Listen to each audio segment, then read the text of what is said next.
Hello and welcome to another episode of BikeRadar Diaries, which is all about what we like to get up to here at BikeRadar. The last few episodes have focused on Jack and I following a training plan, all in a bid to get faster. Well, this episode we're going to put that to the test to see if Jack can finally drop me.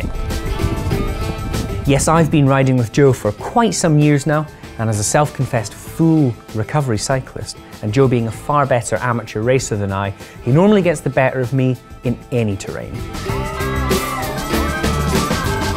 Yes, it's usually been the case that I've been able to drop Jack, but since he started his training plan, which is set by friend of the show, Tom Bell, he's been starting to get a little bit faster. When we go out on these rides, I'm just starting to feel him going a little bit faster and putting me to the test. So yeah, this episode is all about that. So watch as we put my newfound talents to the test and we talk a little bit more about our training and our training bikes.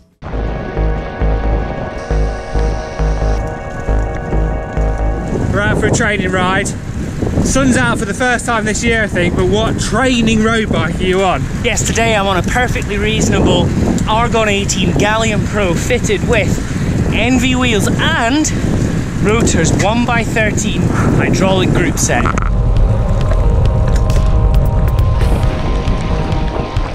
So obviously we've been training a lot recently and you've actually been following it, which I've been not surprised but impressed by, if that makes sense.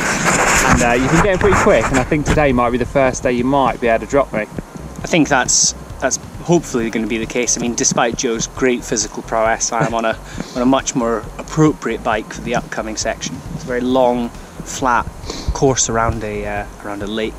And I'm going to channel the energy of Alf Engers and take you on this one, Joe. Look forward to it. Here we go.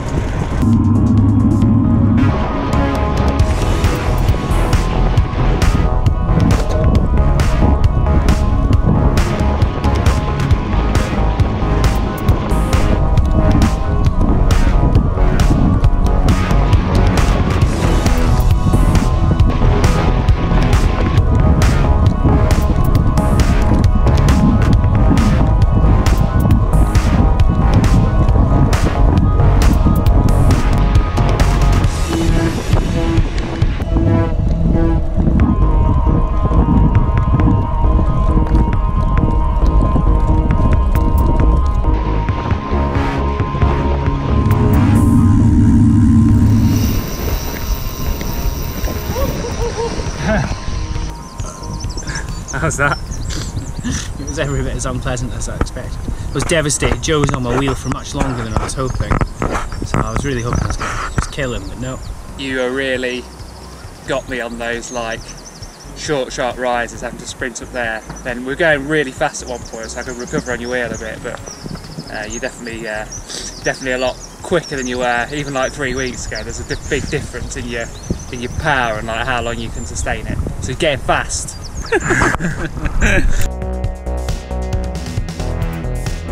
So as you can see, Jack finally managed to drop me, and while I was hurting good, it's been really fun to see him improve over the last few weeks. And yeah, how have you found those last few weeks of training? Yeah, I call myself a full-time recovery mode cyclist, but I'm also a full-time excuse maker. But even with that said, I actually managed to be relatively diligent for a few weeks on the old training plan. I've been following what Tom Bell said pretty closely. And compared to the first few efforts, one of the things in particular I've seen a real improvement on is being able to ride to power. Now, you know, I can ride to an okay power for the most part, but actually doing that consistently is the thing I've probably seen the biggest improvement on. And that in turn is probably helping me be able to put in those longer, harder efforts without blowing up too quickly. And I know when I can put a little bit of hurt into Joe, for example. So I've seen an improvement in that regard. With that said though, some of the things he's had us doing are horrendous, absolutely awful. By far the worst we did was we did a block where it was a block of 6 lots of 40 seconds on and 20 seconds recovery. And even compared to just the 1 minute hard efforts, they are awful, because you have no time for recovery. But with that said, you're obviously feeling that real training benefit very quickly. So yeah, it's been a really interesting thing. I am enjoying it. Yeah, I have to agree with Jack there. the 40 seconds on and 20 seconds off 6 times is really difficult, and we do that effort normally 4 or 5 times in a training ride, but hopefully those things kind of give you a big benefit.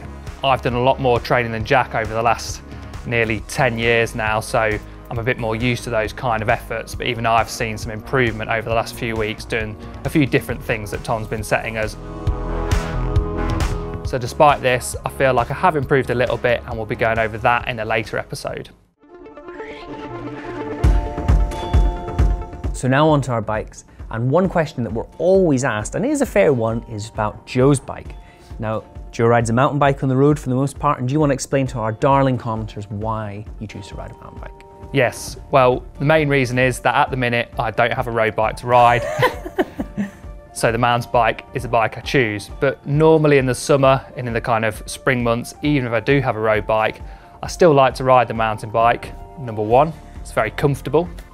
Number two, it handles really nicely even on the road. You've got the nice big tyres, nice wide bars with proper disc brakes. That's really nice.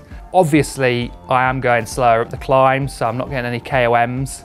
And Jack is able to hurt me really good, but I'm not bothered about stuff like that. I'm more interested in kind of just how hard I'm training. So whether I'm doing it on a mountain bike or a 10,000 pound super bike or a 100 pound bike, it doesn't make any difference to me. I'm still training the same. You kind of mountain bike racing is more your passion more than anything else. So yes. Do you think it helps you being on the bike more as well, or?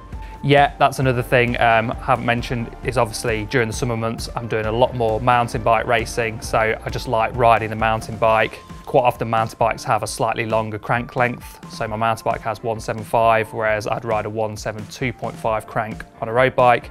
So yeah, any more time spent on the mountain bike is good for me, and it just keeps me kind of dialed into that position because it is very different to a road bike position.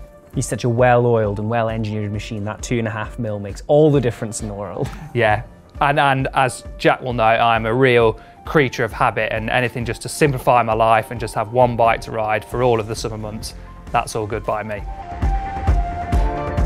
Whereas Jack, for a lot of training, you've been riding a very, very nice Argon 18 with the Rotors 1x13 group set.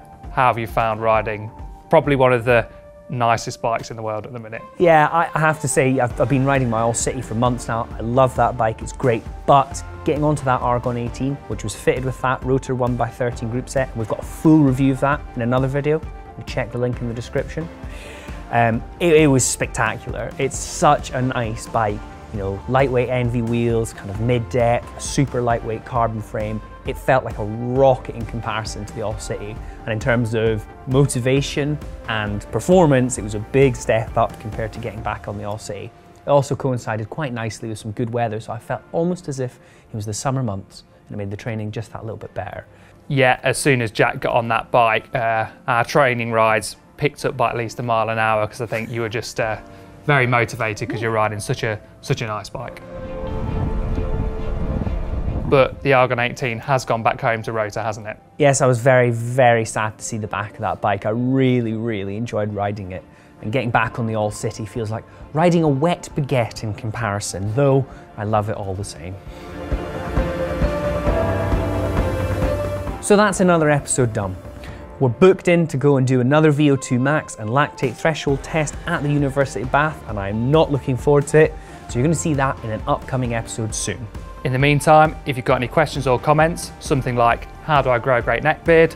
Let us know in those comments, and don't forget to like and subscribe. Bye.